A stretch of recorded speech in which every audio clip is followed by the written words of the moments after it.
Who wouldn't love to get these in the gift basket?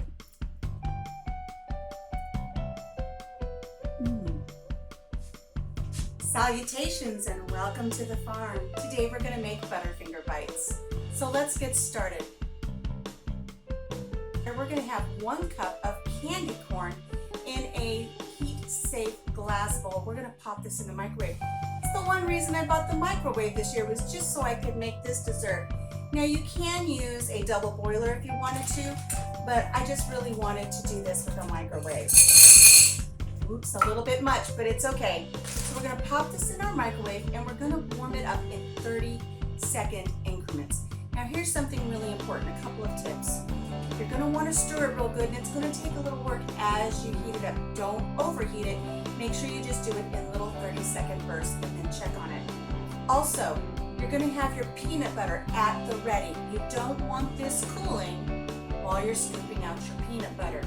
So we have 1 cup of candy corn and we have 2/3 cup of creamy peanut butter at the ready. So I'm gonna go warm these up. Okay, our candy corns have melted. Make sure you have something on your work surface because the bowl's gonna be hot. And don't lick the fork. This is like liquid hot magma. Don't do it. It's all melted. And you're gonna say, Country Mama, how long did it take? It took me 2.5 minutes. But you need to do it in 30-second bursts and watch your microwave. All microwaves have different wattage and cook at different levels. So we've got our 2/3 cup of peanut butter here. We're not gonna waste any time. We're just gonna get this right in. And we're gonna start stirring it into our candy corn. It'll all start incorporating and coming together. Just don't give up. Now, I have a little scooper here. This is what's gonna make our bites, and I'm just gonna spray it quickly with just a little bit of cooking spray. That just makes sure that our little bites come out easily. Now, as this mixture begins to cool, you're gonna see it's going to hold its form a little bit. Using our little cookie scooper here, we're just gonna scoop up little scoops, and we're gonna put them on our parchment paper, just to make our little bites. You don't need to make it too full.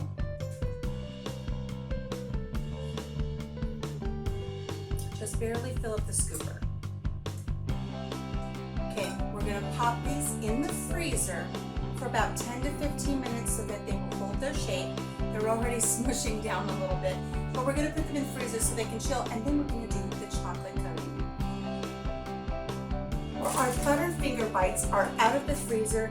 They've formed into these beautiful little shapes. Now at this time, if you want to look them over and clean up the little edges a little bit, if they've got little floopy boops on the edge, you can clean those up, but they can stay rustic.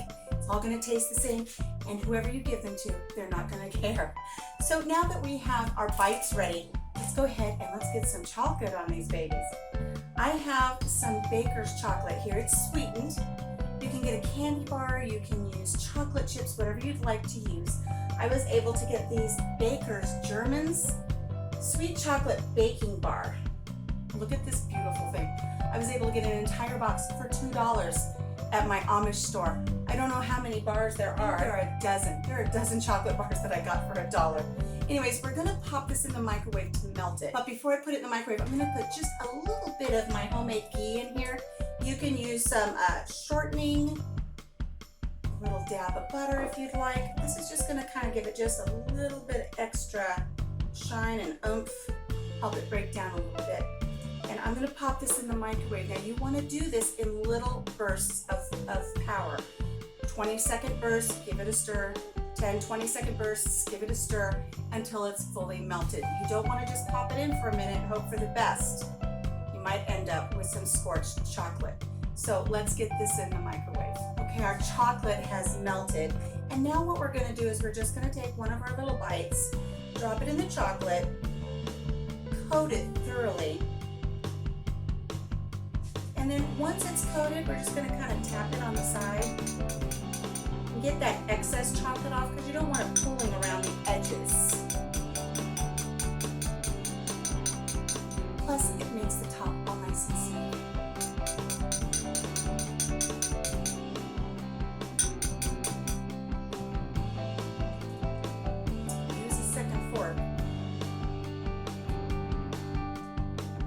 get it onto your parchment paper. And just do all of these the same way. Just dip it in your chocolate, turn it over a couple times, and then give it a good tap.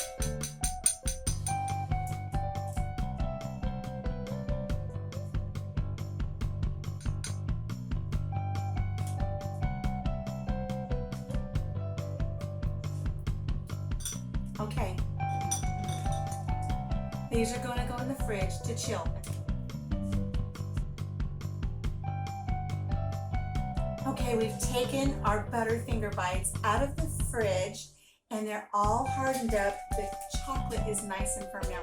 So now we can get ready to clean them up and either package them up to give away as gifts or to enjoy ourselves.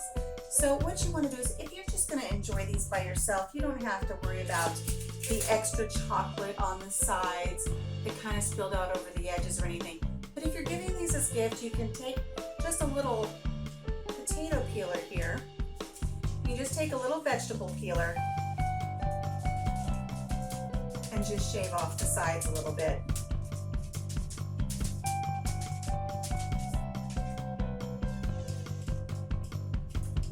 Makes them look a little nicer, a little neat around the edges.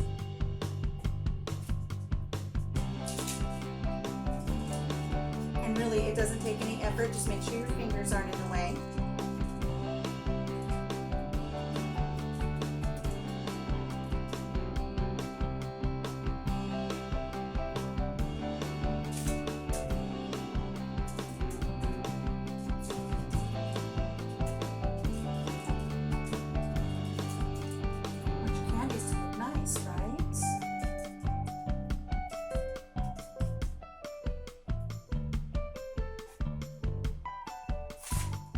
And there we go. Who wouldn't love to get these in the gift basket?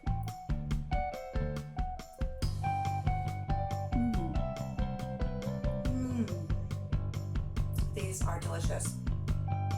All right, friends, that's it from the farm today. I'm gonna get these ready so Papa Jim will enjoy them after dinner tonight. I've got plenty of ingredients left over to make some to give to family and friends. Thank you so much for joining me.